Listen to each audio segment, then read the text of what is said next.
Mr. Lowry was born into a middle-class home. His mother played the piano, sometimes apparently for the Halle, so very cultured. Although he worked as a rent collector like his father, he came to Manchester School of Art here in 1909, I think it was, to do life drawing.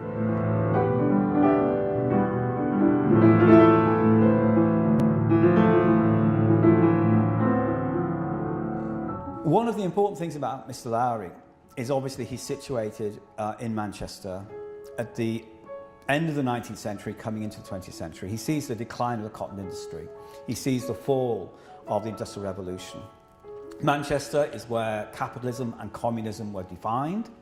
In the middle of the 19th century, he paints the collapse of those systems, which we've seen.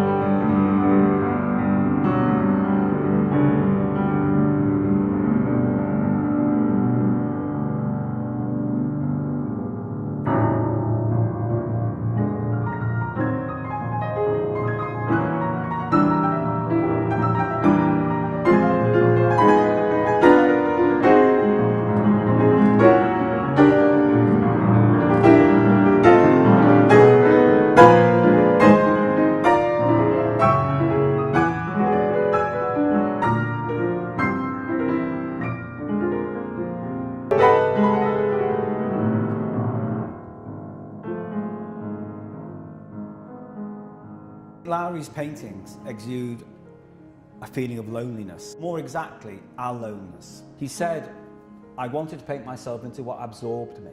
Real figures would have made a mess of it, so I made them half unreal. The figures in the streets are part of a vision. If I had not been lonely, I wouldn't have seen things the way I did.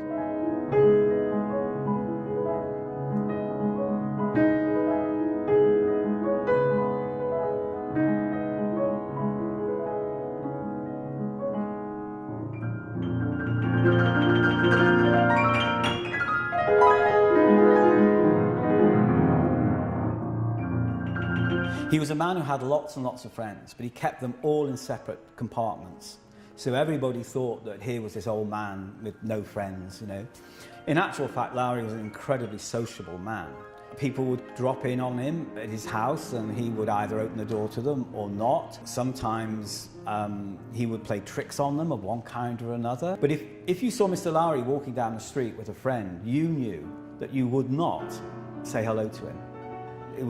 Everybody was in their separate compartments. There are many, many, many extraordinary stories about his friendships. His friend Philip, who would take him down to the Royal Academy.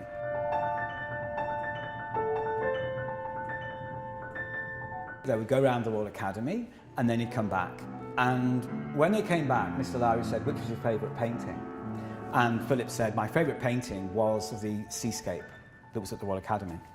Oh, said Mr. Lowry, great.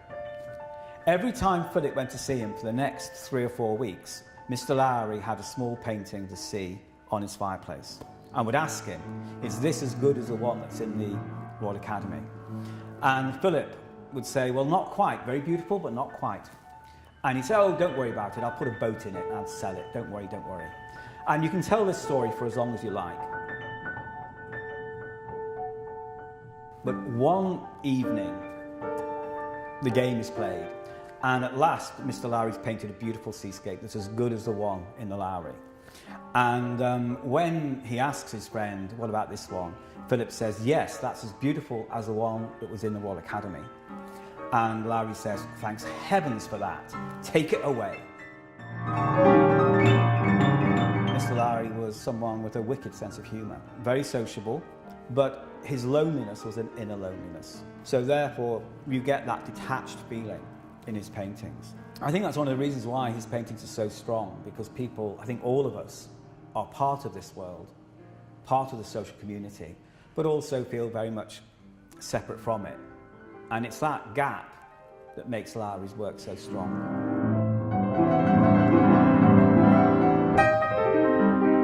He's become so popular, he's so much seen as a Manchester artist, that has obviously coloured the understanding of his entire work.